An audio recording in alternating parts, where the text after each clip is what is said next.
Vejamos aqui essa notícia da agência Reuters. A russa Aeroflot envia avião para ser reparado no Irã. Por que o Irã? Coisas da guerra?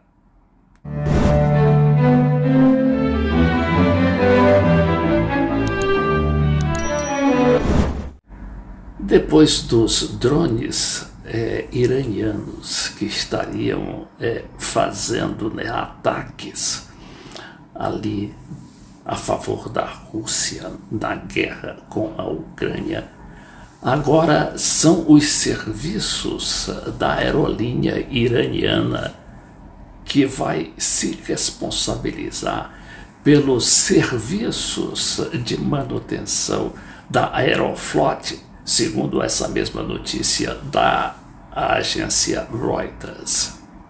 O Irã, ele mesmo, é um país sancionado pelos Estados Unidos há mais de 40 anos. E por causa disso desenvolveu uma tecnologia própria que o faz manter sua linha e sua frota de aviões em funcionamento. E de um certo tempo para cá passou também a atender a países sancionados pelo mesmo sistema ocidental.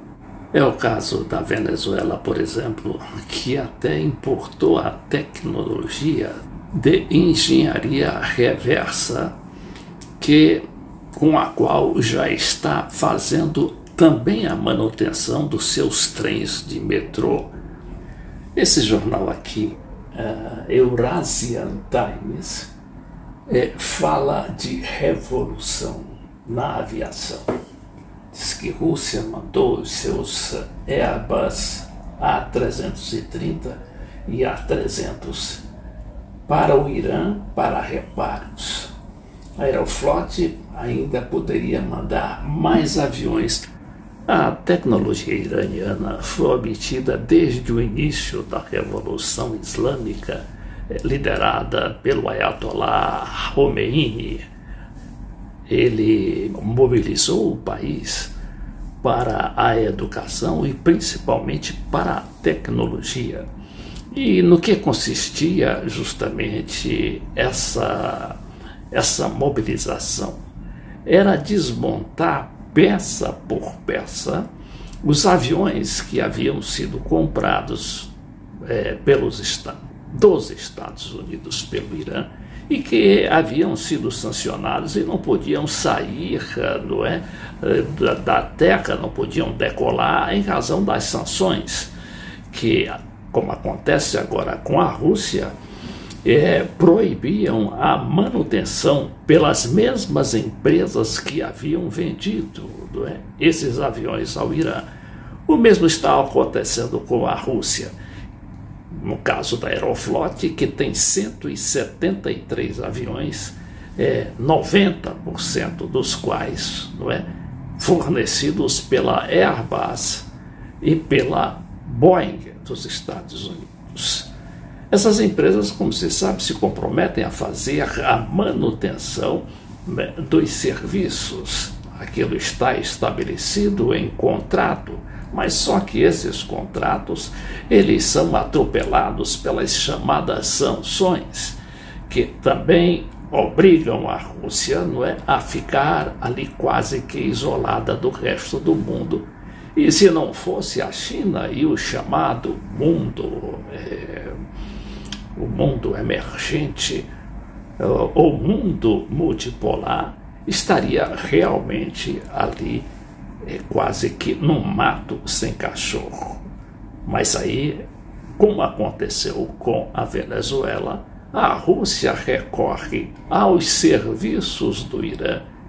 Com a ajuda do Irã, a Venezuela conseguiu inclusive fabricar seus próprios drones e hoje estaria fabricando drones armados, inclusive. E não foi só isso, também conseguiu refazer toda a sua frota da Conviasa, a principal linha aérea do país, e hoje uma das mais ativas da América Latina.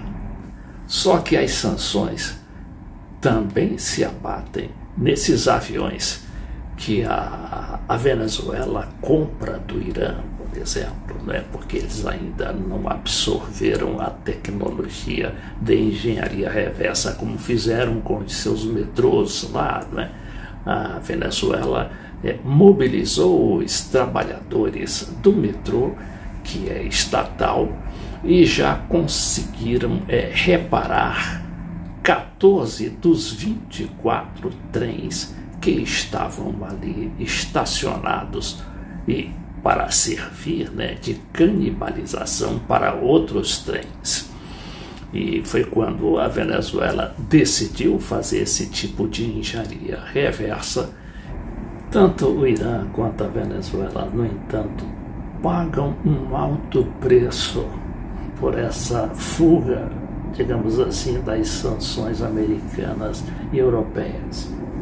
Vejamos aqui essa notícia. Justiça da Argentina aceita pedido dos Estados Unidos para confiscar avião venezuelano em Buenos Aires. Era um Boeing 747 comprado, né, a Venezuela comprou do Irã, né, já repotenciado, e que esse Boeing estava servindo como um cargueiro, um avião cargueiro que transportava material da Venezuela para o México, Argentina, Uruguai, etc. Então diz aqui que o Boeing 747 está no aeroporto de Ezeiza desde junho. Esse artigo, essa notícia aqui é do dia, vamos ver aqui a data, sim, de 11 de agosto de 2022. E agentes americanos inspecionaram a aeronave nesta quinta-feira. Quer dizer, os americanos já também penetraram, não só no avião, mas na tecnologia iraniana.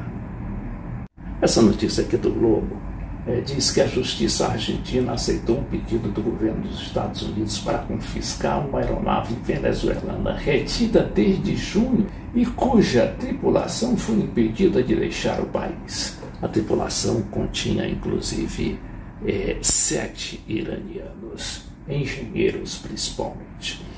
O caso vem estremecendo as relações entre as autoridades argentinas e venezuelanas e provocaram declarações pouco amistosas de governistas em Caracas.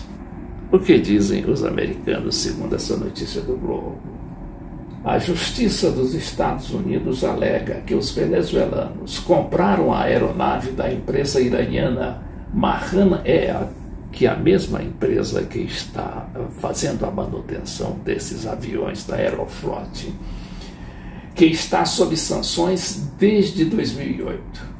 Documentos obtidos pelo jornal La Nación da Argentina revelam que a operação foi viabilizada através de uma triangulação envolvendo uma empresa dos Emirados Árabes, como forma de driblar as restrições do Departamento de Tesouro, Departamento do Tesouro dos Estados Unidos. Essa triangulação pelos países dos Emirados Árabes foi que possibilitou a Venezuela, aliás, o Irã, comprar esse avião daquele país e fornecê-lo para a Venezuela através de um tratado que eles têm lá de cooperação mútua. Porque se sabe, não é, que na época das sanções violentas dos Estados Unidos contra o Irã, a Venezuela, então potência petrolífera, acabou ajudando, inclusive também com aviões, o Irã, além de petróleo, naturalmente. Que ainda diz que a Entrasul, que é aquela empresa que possui o avião apreendido, é ligada à estatal venezuelana Conviasa, que também aparece na lista de sanções do governo americano.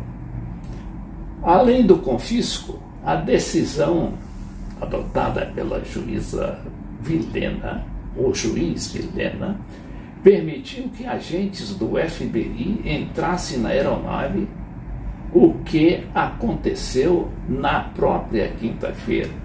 Segundo o jornal La Nación, eles estão fazendo um inventário de todos os itens a bordo e realizando uma inspeção técnica. O magistrado também determinou o Serviço de Delegados dos Estados Unidos, agência ligada ao Departamento de Justiça, passe a se responsabilizar pela manutenção da aeronave, inclusive pagamento de taxas de permanência no aeroporto de Ezeiza, nos arredores de Buenos Aires. Pelo Tratado de Colaboração entre a Argentina e Estados Unidos, não existe a necessidade do crime que motivou o motivo de Washington ser previsto pela legislação argentina para que o confisco seja ordenado, no caso, as sanções contra o Irã e a Venezuela. Detalhando melhor essa história do avião, a notícia de O Globo fala em fissuras diplomáticas. No dia 6 de junho, o Boeing 747-300 de matrícula YV-3531 chegou do México com uma carga de peças de veículos automotores, fazendo uma escala em Córdoba, na Argentina, segundo as autoridades locais. As empresas que operam no aeroporto de Ezeiza recusaram a abastecer a aeronave. 2 dias depois, o avião decolou rumo a Montevidéu, mas teve negada a entrada no espaço aéreo uruguaio e acabou retornando a Buenos Aires, onde permanece até hoje.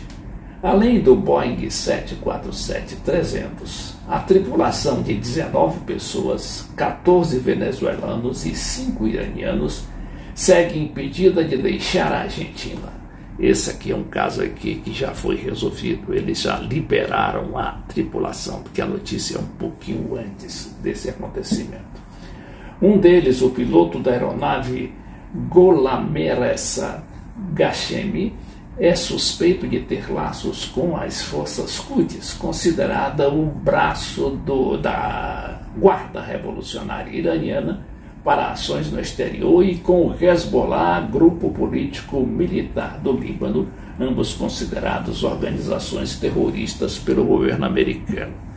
Mas, segundo as últimas notícias, a própria justiça argentina liberou aqueles iranianos juntamente com o resto da tripulação venezuelana para que retornassem a Caracas, indicando que eles não têm nenhum envolvimento com esse tipo aqui de acusação. O incidente já provocou fissuras nas relações entre Buenos Aires e Caracas. Na segunda-feira, o presidente Nicolás Maduro disse ao seu homólogo argentino, Alberto Fernandes, que estava bem irritado com o roubo do avião. Mas são coisas da guerra que ocorre não apenas ali da Rússia, ali na Ucrânia, mas principalmente ao redor do mundo, com essas sanções que são emitidas contra a Venezuela, contra o Irã e agora contra a Rússia e muito possivelmente contra a China.